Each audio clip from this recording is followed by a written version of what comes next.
Well, good afternoon. Let me start with a little question.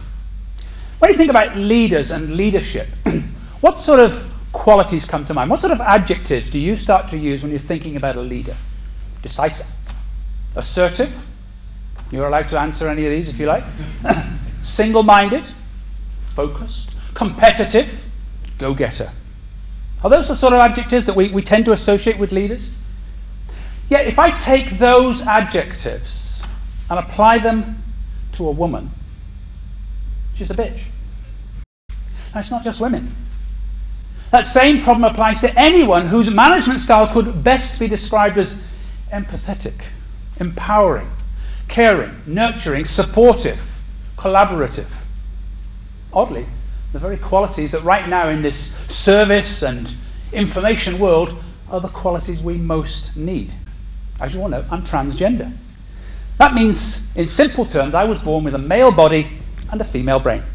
It took me 50 years to figure out that having a female brain was not the disadvantage. I learned that overriding all of those qualities of leadership is one single skill: the power of oratory. Anyone who is an outstanding speaker is automatically recognized as a leader, automatically seen to have those qualities to make things happen. And you know, it's not that difficult to be an outstanding speaker. It's a fast track to success in almost every way. It's the most powerful method of personal development that there is. What I can do is show you the road, light the way.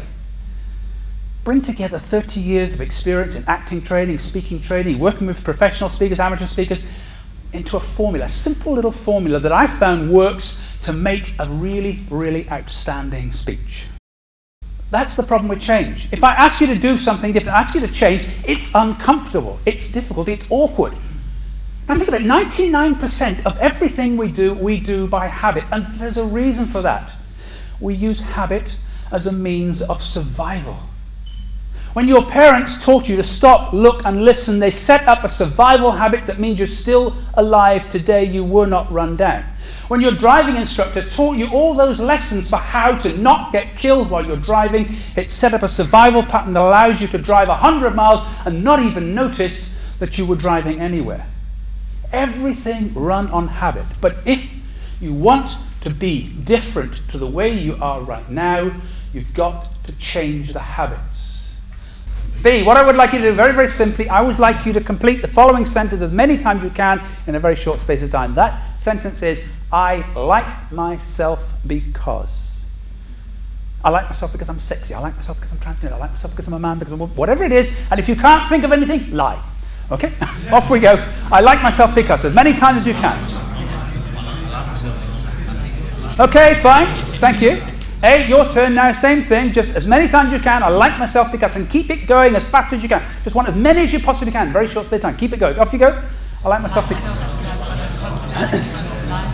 like myself because I've got intention. I like myself because I try. This sense of I like myself because, and actually telling someone why is really, really a problem. Women all their lives are told to keep your head down, don't put yourself up, don't make yourself stand out. Well, I'm sorry, if you're going to be a speaker, you've got to stand up, make yourself stand out, and look different. That's the challenge. The day I decided that I was going to get up on this platform and be myself and like myself because of who I am, a barrier dropped away. Thousands of people today are falling into a dreadful sleeping sickness. Why? Because every time you ask someone to build a presentation, they reach for the laptop, filling every available inch of screen with text, masquerading as bullets. They're then going to proceed to deliver them one every 30 seconds until you finally give in and succumb to a comatose position sitting in your chair. You need to write your message down so it's so absolutely, totally clear there isn't any question. Everybody gets the message. They're not going to remember more than a single message anyway. So make it absolutely clear. My objective today is to teach you a simple technique to become an outstanding speaker. That's it. That's my message. I'm going to make a few points to try and get that across, but I'm going to keep repeating PEPP Talk. Purpose, experience, passion, performance. That's the formula you need to know to get there. Get the purpose right, get the message right, write it down so it's absolutely clear. If you're there to sell, sell. He said, your audience do not want information, they want insight. I don't want to hear what you've read, what you've studied. I want to hear what you learnt from what you read, what you studied, and what you experienced. I want to learn what you got on your road that can help me to travel that same road with you. Passion. If this is not a topic about which you really, really, really believe, don't speak about it. It's got to be something that you live for. Finally, performance. Purpose, experience, passion, performance. Everybody focuses on performance. It's not actually the key ingredient. If you have clear purpose, if you tell stories from your life, if you do it with a passion for life and for your audience, you will perform.